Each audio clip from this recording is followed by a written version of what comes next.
The question we're going to address first is someone asked, what do we learn from what happened on October 7th? That is an important question, but I think it's a question that must be preceded by several ideas. And so we'll start really from the beginning of where I think this type of discussion in a classroom, a Torah discussion, should be.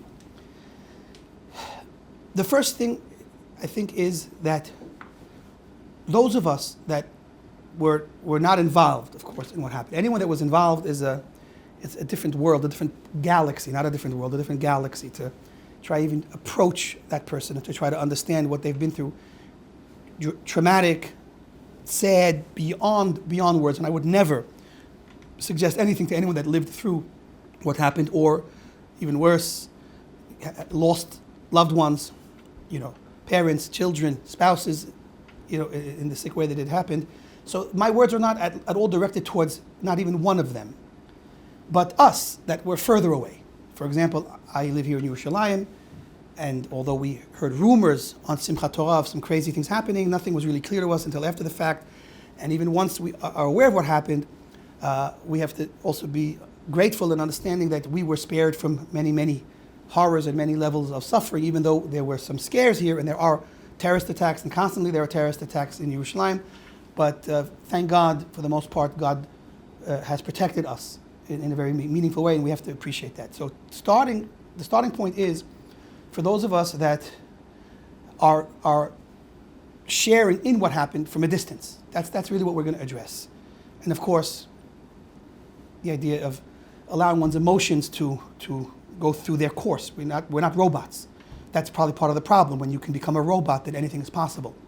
But we're not robots. And so crying, sadness, hurt is all obviously part of our emotions. We're Am Yisrael Chai. We're one people. We've been united through millennia. That's one of the major differences of a small people that are united as one people, one family. 15 million is a lot of people, but in the end of the day, when you're billions, so I guess it's a bit more of a challenging to feel that family dimension of your people. But when you're a smaller number, certainly scattered, and some of the numbers are very small wherever they are, then there's more of this real community, family, we're in it together, brothers, relatives, literally. And so that's an unbelievable blessing for the Jewish people, that we are also connected to what happened, even if we are on the other ends of the earth, because we're such a small people that have been through so much, that we are sharing in what happened, because you have to. And so, sadness, crying, tears for the tragedy, and trying to empathize, to try to really put ourselves as much as we're able to, and feel for what those that are suffering much more than us are going through. Anger, this can make the average person very angry, and if you sulk in that anger, if you let that anger grow and grow and grow, then that could bring you to places that may not be mentally safe. But again, anger is going to be a normal, healthy, I don't know how healthy, but a normal reaction to what happened. Anger, sadness. Ultimately, we have to try to rise up as Jewish people that believe in God, people that continue to believe in God, even though we are slapped in the face many times by fate, by destiny, and we rise up, and we never turn on God himself, because we know that God is a loving God, and everything that God does is ultimately in some way that's beyond our understanding, far beyond our understanding when we see things like this. But we know that if we're here today after so many years and so many enemies that are all dead, and we're not, so then we have to believe that we are tapping into a higher dimension of reality, a God, that God-like component within us that obviously has a belief in a connection with God, and that's ultimately going to comfort us and realize that if we're here, then we must be unique, and we must have a unique connection with that God that has created all of this. Out of what? Remember, we have to always get back to the basics, fundamentals. The foundation of creation is God saying, I have so much love to give, and I want to find people to give it to. I want people to give that love to. That's what is the foundation of everything. How that will connect with what we're dealing with right now is hard, but maybe at the end, we'll hopefully appreciate it a little bit. So continuing with this array of emotions, I think we have to really feel gratitude that we were spared, that we're alive. It's an absolute blessing that we're alive. Because whenever a person or people are attacked because they're a Jew, and because they're living in the promised land to the Jewish people, Israel, the only place in the entire world that specifically God labeled and said it's my special place that I give to my people, is Israel. Every other place in the world, it belongs to who it belongs to, because at some point in time they were strong enough to hold on to it, to take it from whoever had it. And now, miraculously, let's not put God aside ever, miraculously, a bunch of countries in 1948 decide to give us back a little dot on the map. There's a level of miracle there. And that's God. God's behind that.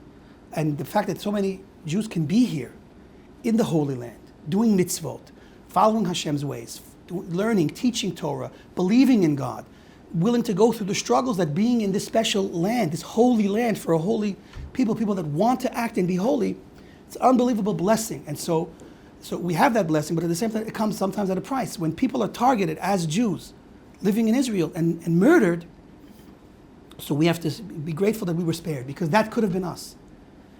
And it's again, it doesn't mean that we have, suffered in any more meaningful way, but we should realize and know that in my relationship between me and God as a Jew, then that could have been me.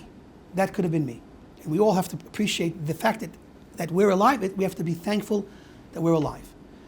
We have to, on some level, a bit of a harder term to digest, we have to be happy to be alive, because life is a gift and life is precious. No one wants to give up a moment of life. King David, when offered to be buried at a time where he could receive more honor for who he was as king and for his entire life accomplishments, he did not want to give up a moment of life for that honor, because life is more precious than anything. And so the fact that we have life, it's precious, and we have to be grateful for it and thankful for it.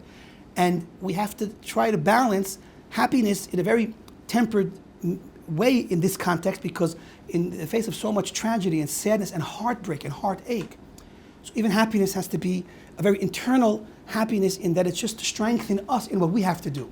It's to strengthen us to get through this day the way we have to in order to do our part in the fixing and in the rebuilding.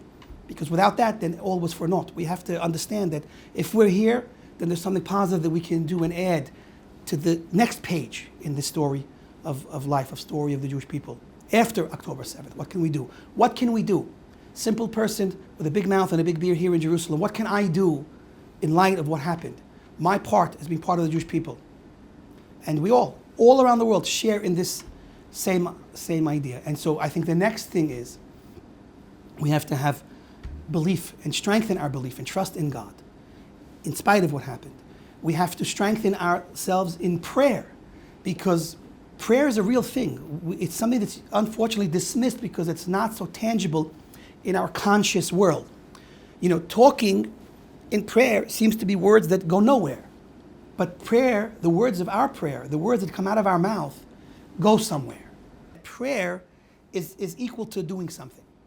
Meaning, just like if I get up and I decide to throw something at a person, so it's hard to stop that. That act has a result.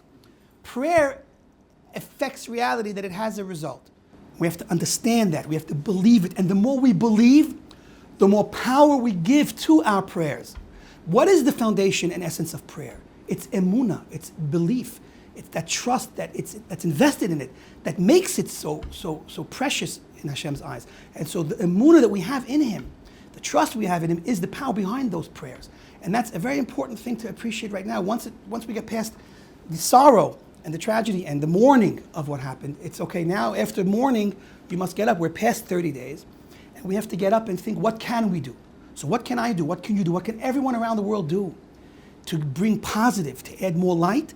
Well, one of the important things is for each person to strengthen his connection with God through prayer, talking to Hashem, crying to Hashem, pouring it all out. All that inner mess that we have right now, the emotions, the sadness, the heartbreak, that we're torn. Looking at a world that's torn apart, upside down, gone crazy, a suicidal world. We got to add some light into this darkness. And the light of prayer, the power of prayer, to pierce through all of the heavens, all of the galaxies, everywhere, reaching Hashem Himself, God Himself, to take notice of my words is a powerful, powerful thing. My tears, my feelings, my hopes, my requests, what I'm asking Hashem to do for me and for the world, that's a power. And that's a power that brings results. And so anyone can ask, what can I do? Can I fly to Israel and start picking fruits? There were some people, unbelievable, that did that. What can I do? Can I come and join the army? Can I come and try to help those that are in need? What can I do? Well, you can do from right where you are, pray. Pray. Praying is an important thing. Praying and being thankful for what we still have.